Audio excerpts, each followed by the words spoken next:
Assalamu alaikum wa rahmatullahi wa barakatuh, mes frères et sœurs. J'espère que vous allez bien ainsi que vos proches.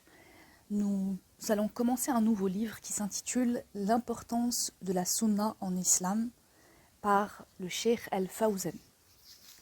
Introduction. Bismillahirrahmanirrahim. La louange est à Allah, le Seigneur des mondes, et que la prière et le salut soient sur notre prophète Mohammed, le dernier des messagers, et l'auteur de cette parole. N'est-ce pas que j'ai reçu le Coran et son équivalent avec? Rapporté par l'imam Ahmed.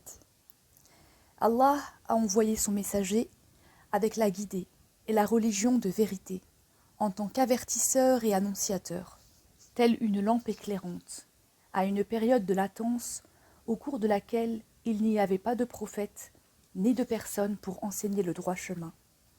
Il a ainsi éclairé des gens qui étaient aveugles, les a guidés et sauvés de l'égarement, et a transmis le message de manière limpide, jusqu'à laisser sa communauté sur une voie éclairée, de jour comme de nuit.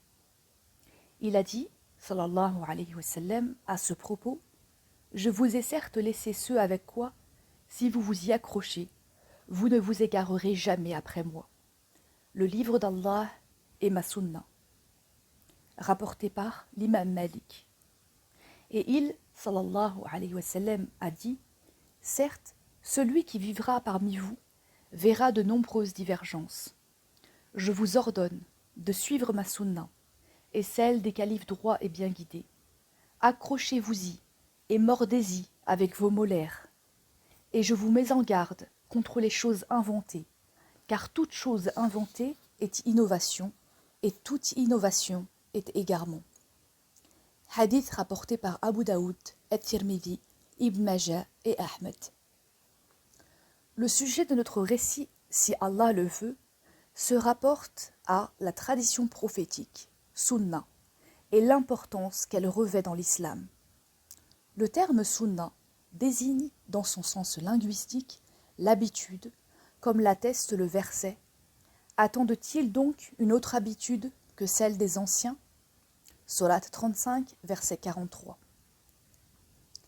Il désigne dans ce verset la tradition ou l'habitude avec laquelle se perpétue le jugement d'Allah envers les négateurs et ceux qui divergent des prophètes, alayhum salam. Ainsi, la sunna d'Allah ou l'habitude d'Allah à leur égard est qu'ils les punissent et les saisissent par le châtiment pour ce qu'ils ont transgressé.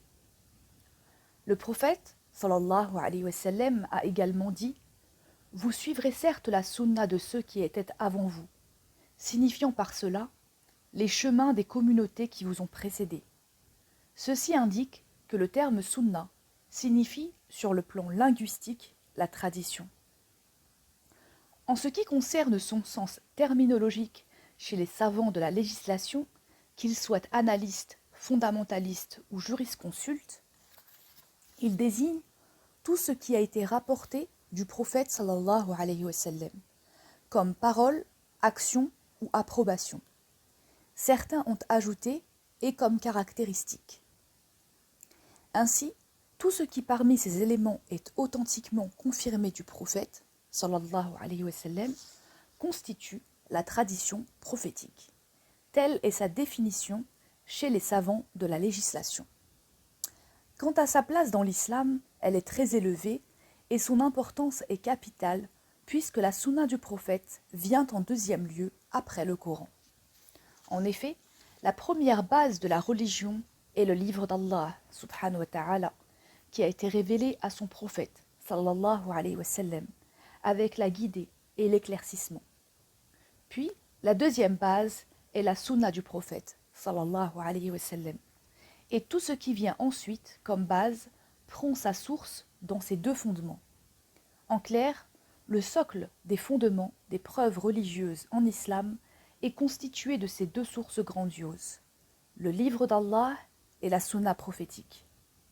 C'est pour cette raison que le messager, sallallahu alayhi wa sallam, a incité à les suivre toutes les deux.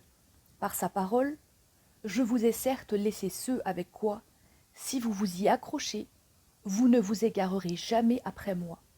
Le livre d'Allah est ma sunna. » Ceci est dû au fait que la tradition prophétique est en soi-même une révélation d'Allah, subhanahu wa ta'ala. Allah dit à ce sujet « Et il ne prononce rien sous l'effet de la passion.